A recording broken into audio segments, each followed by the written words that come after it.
Jeudi, on a congé. Mais pourquoi? Parlons-en. Jeudi, c'est l'Ascension, et c'est un jour férié en Suisse et dans la plupart des pays européens. C'est congé, c'est congé. Oui, on a compris, t'as congé. Et en plus, je fais le pont, je prends congé vendredi et je vais me faire un long week-end au soleil. Et je suis pas le seul, toi aussi, hein.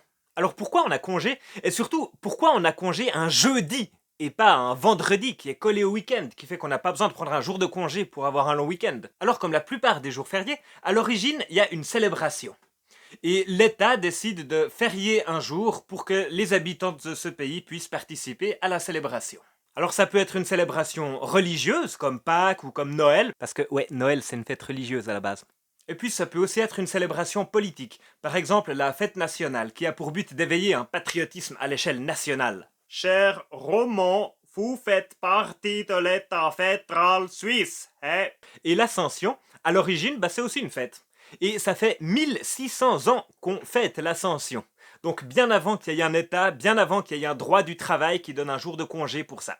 Et ça fait environ 1500 ans que ça tombe un jeudi. Alors, pourquoi? C'est lié à la date de Pâques. Dans la méditation sur Pâques, il y a 1 mois et demi, je disais que Pâques, c'est un feuilleton. L'Ascension, c'est l'épisode suivant de ce feuilleton. Pâques, on se souvient que Jésus est venu, qu'il est mort et qu'il est ressuscité. Tu dis toujours pas pourquoi c'est un jeudi? J'y viens. La Bible raconte que Jésus, une fois qu'il est ressuscité, il continue à crapahuter un peu sur terre. Notamment, il fait des apparitions à ses disciples pour les rassurer ou pour faire des grillades avec eux. Et puis, il s'assure qu'ils ont bien compris son message. Puis quand c'est fait, il part. Alors, comment on fait pour partir quand on est déjà mort une fois, qu'on est ressuscité, qu'on a vaincu la mort et qu'on peut plus mourir? Eh ben, on monte directement au ciel. On fait une ascension. Alors c'est pas l'ascension d'un mur de grimpe, c'est pas non plus l'ascension de l'Everest, c'est pas non plus l'ascenseur d'Otis, c'est l'ascension tout court. C'est la ascension, the one ascension. Celle où t'as pas besoin de redescendre la montagne après, celle qui t'amène directement au paradis. La classe. La Bible nous rapporte que cette ascension, elle n'a pas lieu tout de suite après la résurrection.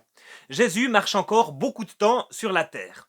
Et il se trouve que dans les cultures sémitiques, dans les cultures orientales, beaucoup, ça se dit 40. C'est pour ça que tout ce qui est long dans la Bible, ça dure 40. 40 jours, 40 ans. Et c'est aussi pour ça que dans le conte oriental d'Ali Baba et les 40 voleurs, il y a 40 voleurs, il y en a beaucoup. Et en français, le nombre pour dire beaucoup, il me semble, c'est plutôt 36 000. Ouais, il y avait 36 000 personnes au magasin aujourd'hui. Non, il n'y en avait pas 36 000, mais il y en avait beaucoup. Donc la Bible rapporte que Jésus marche encore 40 jours sur la terre après être ressuscité. Et il y a fort longtemps, les religieux ont pris ça à la lettre. Donc 40 jours après Pâques, ça fait 5 semaines et 5 jours. Donc ça tombe forcément un jeudi. Mais pas toujours le même jeudi, ça dépend de la date de Pâques. Alors ok, Jésus s'en va, mais pourquoi on en fait une fête? Eh bien, on en fait une célébration parce que ça a encore un impact pour nous aujourd'hui. Ça a un impact spirituel pour toi et moi. Jésus arrête d'être présent sur la terre en personne.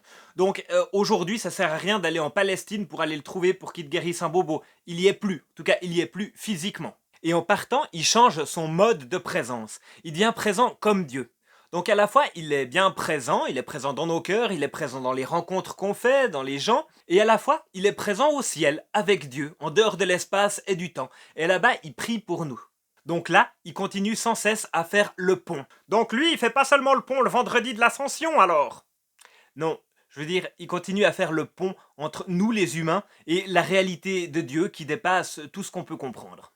Et dans la Bible, l'histoire nous rapporte que quand il part à l'ascension, il nous transmet le témoin. Il le transmet à ceux qui ont choisi de le suivre, il le transmet à ses disciples, et eux, ils reprennent son travail. Du coup, moi, je me sens personnellement concerné par sa demande. Il nous envoie donc pour que, en son nom, on aille guérir ceux qui ont besoin d'être guéris, qu'on aille apporter de l'espoir à ceux qui ont besoin d'espoir, et qu'on aille annoncer à tous ceux qui veulent bien l'entendre qu'il existe un Dieu super sympa qui se propose de devenir ton partenaire de vie si tu l'invites à devenir ton partenaire de vie. Et c'est d'ailleurs mon partenaire de vie aussi. Et ta femme, elle est pas jalouse? Non, parce que c'est aussi son partenaire de vie. Donc voilà ce que c'est que l'Ascension, cette fête spirituelle qui est célébrée chaque année un jeudi au printemps depuis 1 millénaire et demi. Et vous, l'Ascension, ça vous évoque quoi? Écrivez-le dans les commentaires. Voilà, c'était la méditation chrétienne de la semaine. Si ça vous a plu, n'hésitez pas à vous abonner, à cliquer sur la cloche pour être averti, à mettre un pouce bleu, à laisser un commentaire et partager cette vidéo. Elle est faite pour ça, elle est faite pour qu'on en parle. Et moi je vous dis à la semaine prochaine. Ouais, moi, l'ascension, c'est surtout quand je prends l'ascenseur pour descendre de chez moi, aller faire un long week-end de vacances. Mais ça, c'est surtout la descension, en fait, le jeudi. Moi, non, l'ascension, c'est plutôt le dimanche, en fait. Quand je rentre du long week-end de vacances, puis que je reprends l'ascenseur qui me monte jusqu'à mon appartement. Logique.